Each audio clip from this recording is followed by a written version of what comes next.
जी, अस्सलाम वालेकुम। मैं हूँ डॉक्टर नाइला, कंसल्टेंट गायनेकोलॉजिस्ट और आईवीएफ स्पेशलिस्ट। आज हम बात करेंगे कि मेल का जो सीमन का टेस्ट होता है उसके लिए कितना वक्फा होना चाहिए। ये बहुत फ्रीक्वेंटली पूछा जाने वाला क्वेश्चन है। नॉर्मली पेशेंट ये चीज़ समझते हैं कि अगर हम सेक्सुअल इंटरकोर्स से 5 दिन, 3 दिन या 7 दिन के वक्फे से टेस्ट कराएंगे तो पता नहीं रिपोर्ट में क्या आएगा या क्या नहीं आएगा। एक नॉर्मल गैप जिसको नॉर्मल कंसिडर किया जाता है वो पिन पॉइंट कुछ दिन का नहीं होता, बल्कि वो आइडियली एक रेंज है,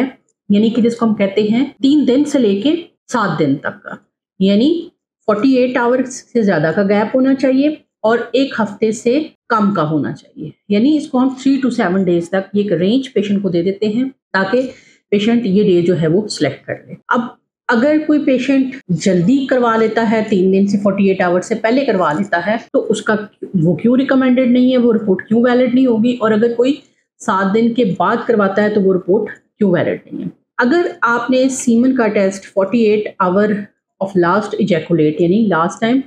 रिलीज होने के 48 आवर से पहले करवा लिया तो नंबर ऑफ स्पर्म कम आ सकते हैं, यानी कि जो तादाद है स्पर्म की वो जो नॉर्मल होनी चाहिए जो होती है आपके सीमन के अंदर, वो वक्फा कम होने की वजह से वो तादाद क्या होती है वो कम आ सकती है और आपका सीमन टेस्ट डॉक्टर देखने के बाद कंसिडर कर सकता है कि आपको कोई प्रॉब्लम है जिसकी वजह से सीमन के जो नंबर्स हैं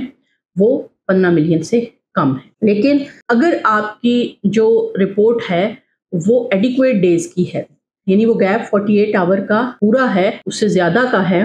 तो जो नंबर ऑफ स्पर्म होंगे वो आपके एक्चुअल सैंपल के रिप्रेजेंटेटिव होंगे और उसकी बेस पे हम डिसीजन ले सकते हैं सैंपल एरर कम से कम होने के चांसेस हैं। लेकिन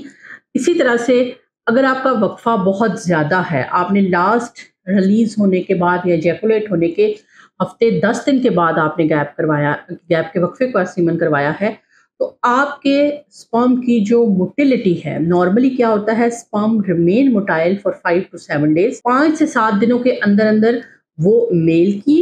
सेमिनल डक्ट्स के अंदर भी और फीमेल की ट्यूब्स के अंदर भी जाके स्लो होना शुरू हो जाते हैं और डेड होना शुरू हो जाते हैं। तो इसलिए अगर आपका सैंपल बहुत ज़्यादा देर के वक्फे का है तो आपके एक्टिव स्पर्म कम आने और आपके डेड स्पर्म ज़्यादा आने के चांसेस हैं, जिससे क्या होगा कि अगेन सैंपल एरर हो जाएगा और जो रिपोर्ट आएगी वो आपकी एक्चुअल कंडीशन की रिप्रेजेंटेटिव नहीं होगी। अब जो आपका मॉर्फोलॉजी होती है वो परसेंटेज में होती है। परसेंटेज का मतलब ये कि जितने स्पर्म मिले हैं उसमें से 4% स्पर्म मॉर्फोलॉजी वाइज नॉर्मल होने चाहिए और उससे कम अगर होंगे तो वो रिपोर्ट खराब है। मॉर्फोलॉजी गैप से अफेक्ट नहीं होती, लेकिन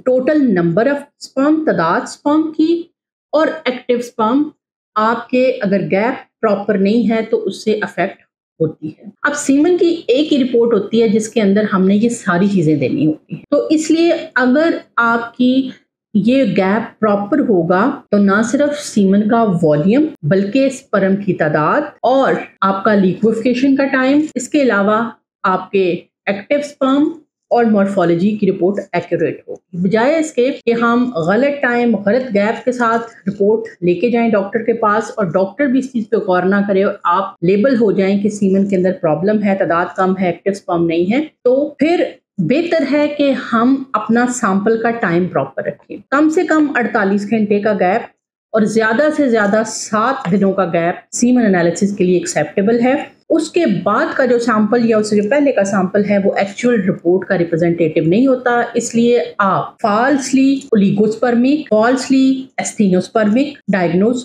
हो सकते हैं। लेकिन अगर आपका टेरेक्टोस्पर्मिया आ रहा है तो ये चीज़ समझें कि वो आपके गैप पे डिपेंड नहीं करता, लेकिन चूंकि हमने एक ही रिपोर्ट में तीनों को देखना होता है तो लिहाजा बेहतर है कि आप 3 से 7 दिनों का गैप रखें ताकि आपकी रिपोर्ट को हर लिहाज से असेस किया जा सके।